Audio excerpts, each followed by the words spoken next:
are going to make a easel card for St. Patrick's Day. It is a little bit complex because there's a lot of layers, but it's still pretty easy to make.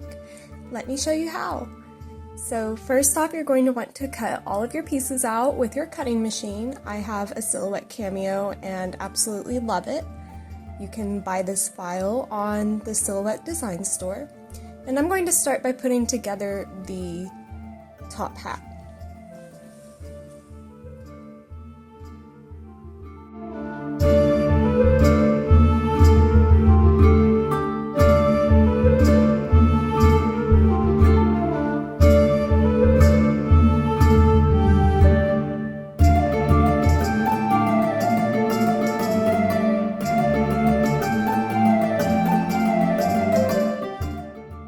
Now that we have our top hat assembled, let's get all of those clover pieces and start putting those together. There's a lot of pieces here, so I like to look at it as a puzzle.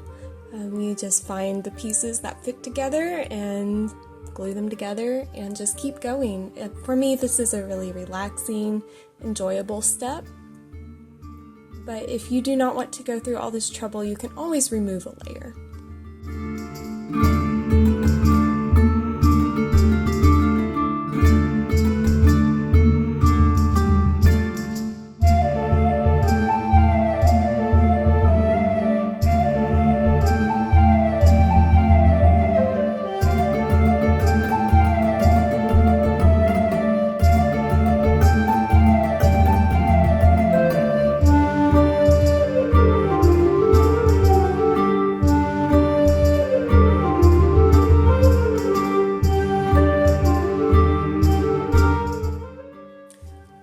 A little bit of added dimension to my clovers, so I will be using foam squares. If you do not have foam squares or would prefer your card to be completely flat so it's a little easier to mail, then don't worry about this step and just glue it directly on the backing.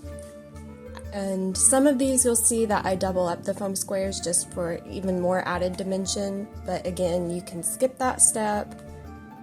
Just do whatever works best for you and the purposes of your project.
Now that you have your hat and clovers together, it is time to make the base of the easel card, which is extremely simple, and it will make a very impressive piece or greeting card for your friends and family.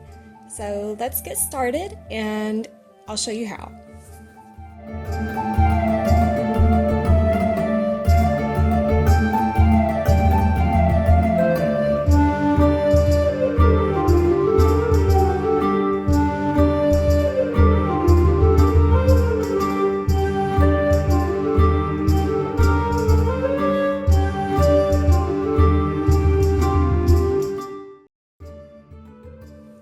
When you're adding glue to the rectangle backing of the card, be sure to add it not too high up to where when you put it on the card you have glue sticking out.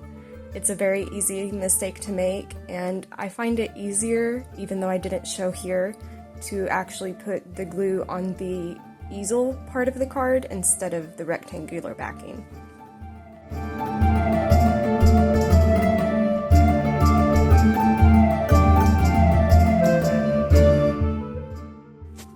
The greeting for this card is a print and cut greeting, but you could easily use it as a sketch file if you prefer.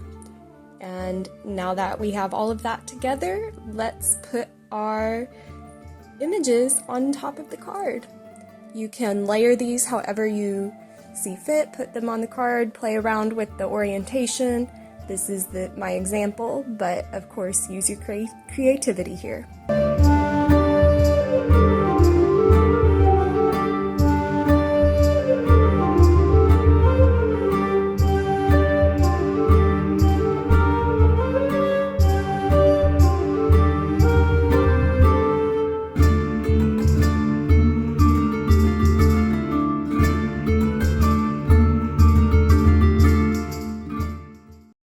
Now that your card is together, you have a wonderful way to say Happy St. Patrick's Day to your friends and family. Thank you so much for watching this video. Please like and subscribe and follow me at by Catherine Spencer across all social media. Thank you. Have a great day.